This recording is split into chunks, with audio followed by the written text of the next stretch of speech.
Good evening. Good evening. It's another Wednesday night here at the MOB Financial Academy. We're traveling this week, so I'm here in Florida visiting my parents. But in my commitment to all of you, we're still going live on a Wednesday night. So thank you, all of you who are joining us. It's the last 8 days before Christmas. It is probably a mad dash for some of you to grab those last gifts and preparations, maybe even finalizing travel plans to go and see friends and family. But thank you for joining me. We're here with you to support you. And tonight, we are just really going to just summarize the things we've talked about for the last 2 weeks and really culminate it around the real focus of giving, how to survive generosity without ending up in debt. So really, that is the focus for tonight. We won't keep you long. There you go. You can see my presentation's up. So we are going to get right to it. Again, thank you all for joining us. 8 days left till Christmas, and hopefully you have not already exhausted all your capital or broken your budget. But you've been heeding some of the things we've been telling you. And we're just going to reiterate and go through some of those things just as a last minute reminder as we approach this last week before Christmas. So again, tonight, the gift of generosity, how to give without going broke, how to avoid that January regret. So as usual, we start with a scripture reference. Sorry, I'm not able to speak right now, but Acts 20 and 35 will be our focus. It is more blessed to give than to receive. I know you've heard this, whether you're a believer, a person of faith or not. This is commonly quoted that it is better to give than to receive. And it's really about generosity and gratitude as the focus of the scripture. But let's look at our translation for today. Giving produces joy. That's completely true. But overgiving produces stress.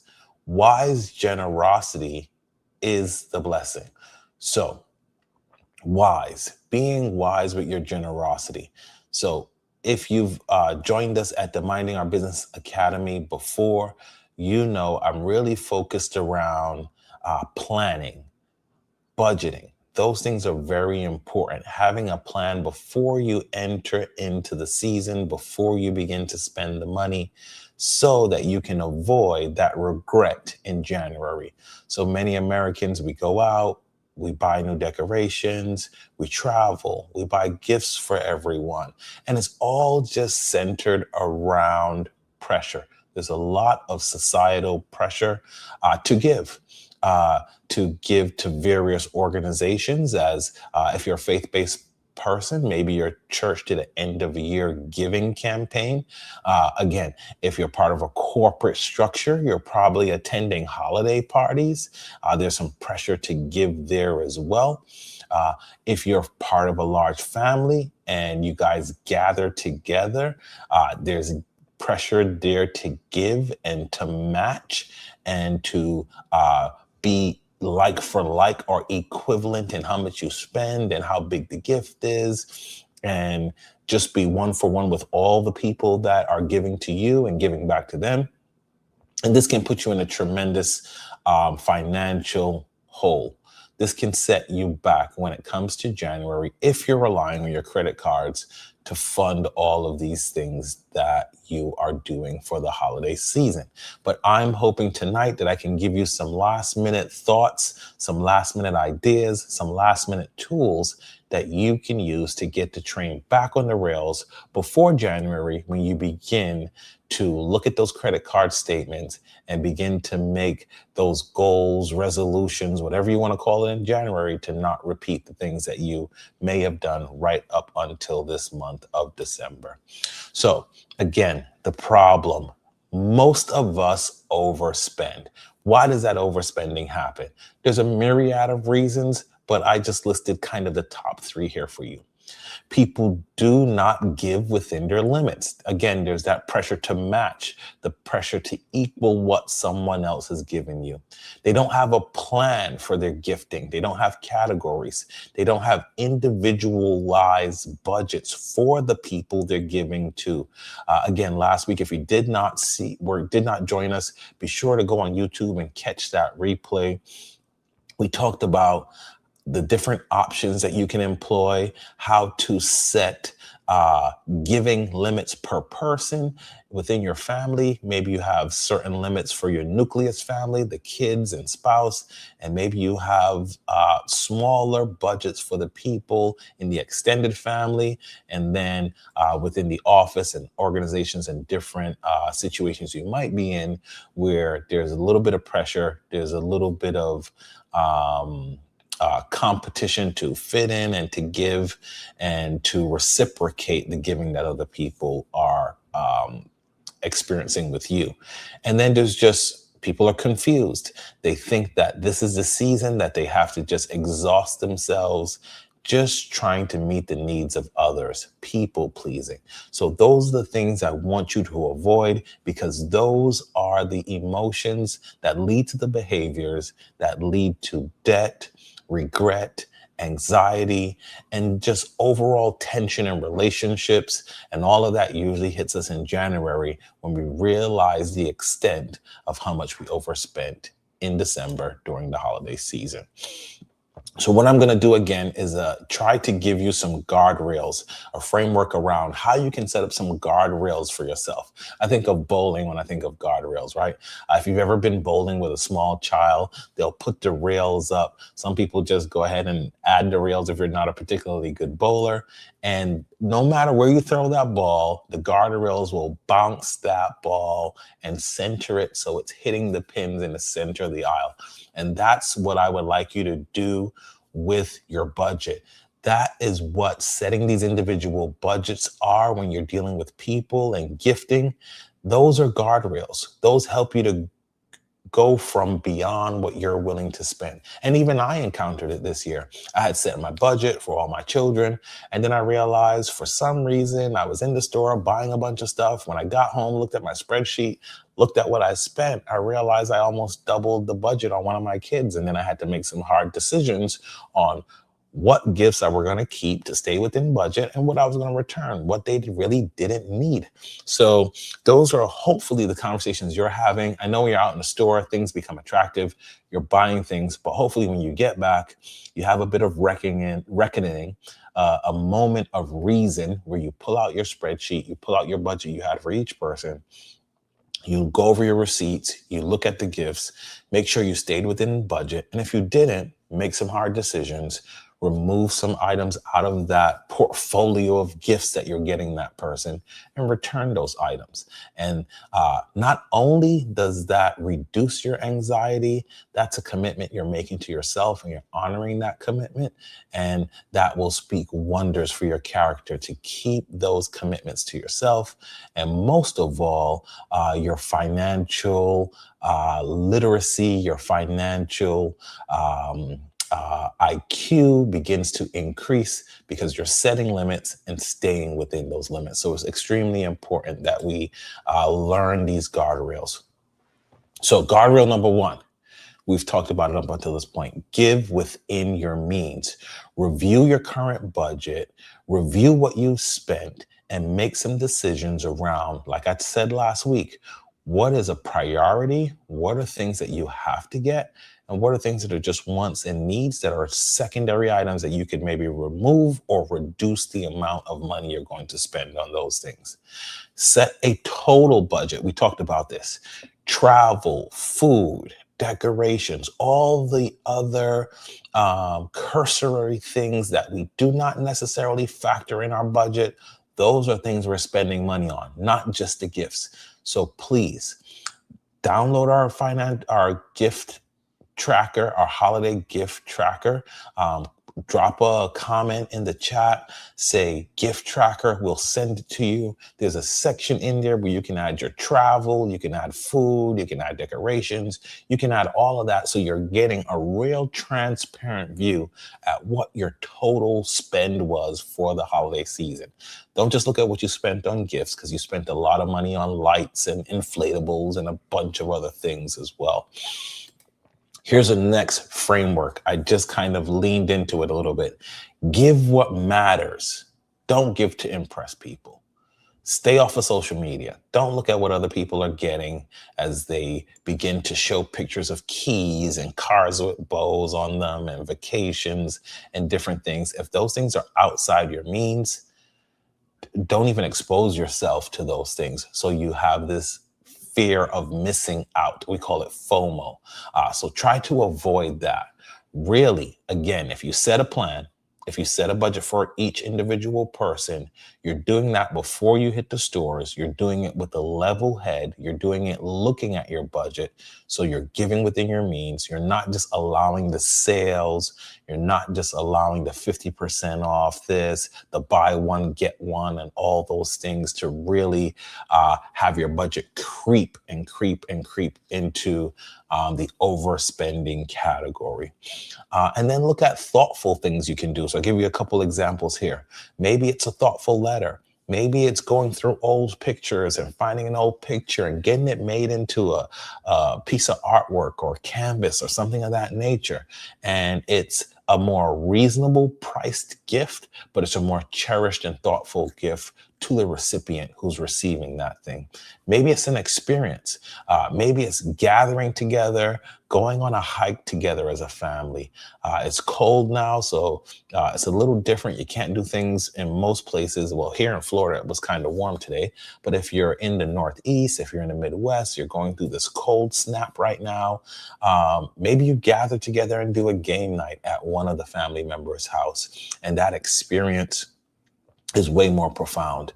Or maybe you have some fun and create a competition. You buy a couple gift cards, and then the winners of the games, they win the gift cards or something of that nature. So there's still some giving, there's still some gifting involved, but you're not compelled to gift everyone who attends. So again, just take a look at what guardrails you can put in place to keep your spending on track. And then, like I've been mentioning throughout this live, give with a plan. Use gift lists, as I have here. Personal budgets for each of the members of the family. And I just talked about that, how you can set budgets for the core nucleus family, the extended family, friends, office mates, and such. Set giving limits for that. Maybe it's a number of gifts. This is particularly important with your nucleus family, your spouse, and your children. Maybe you limit it to a certain number of gifts this year and just give higher quality gifts, but fewer of them. And that will help you stay on budget. And then ultimately, you want to have a cap. I talked about last week having a cutoff point. Maybe this weekend is your cutoff point. Maybe last weekend was your cutoff point. And now this is your no spend period. You're trying not to spend any money for this week. Maybe you do your grocery shopping this weekend and you've capped off your spending for the holiday season. So there's many creative ways that we can set these guardrails and get them in place so we do not overspend. So again, budget, stay to the budget, limit yourself, and then execute exclusively on the budget. And like the story I tell earlier, if you're in the store and you do find something that's really attractive and it's a deal and all the different justifications we use, when you get back, you have a moment where you actually sit down, look at your spreadsheet, look at your receipts, look at what you actually spend, and then you realize, okay, I overdid it in some areas. Some of these things are going to go back. You make a decision on them, and then you execute based on that decision. So I'm not telling you to do anything that I'm not doing myself. So hopefully my moment of transparency was helpful for you. So in review, Generosity is good. It is better to give than to receive. But what I want you to do is give thoughtfully. I gave you several examples tonight of how you can manufacture thoughtful gifts, not necessarily expensive gifts. Overspending is not generosity. Overspending is mismanagement. It's poor stewardship. And I want you to really remember that these things that you're buying for people that you're going over budget on in 6 months, 12 months, they won't even remember the things that you got them. So keep that in mind as you make a decision on your budget, as you make a decision on your number of gifts. Really try to make these things significant and lasting, or things that they will use regularly, not just a one-off gift that they may never actually use or cherish.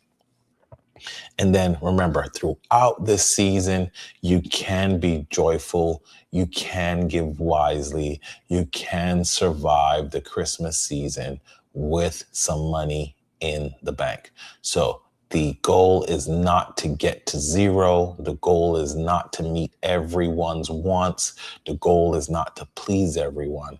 The goal is to be generous, be appreciative of the people who are in your life, and do that within reason and with limits. So God calls us, as it says on this slide, to give, not to drown in debt. And my prayer for you is that you will leverage some of these tools. Again, go ahead, drop a gift in the chat or in the comments, and we'll get you a copy of that holiday gift spending tracker. So it might be something you begin to work on for next year. But again, we want to give you some tools and some resources to empower you through this holiday season.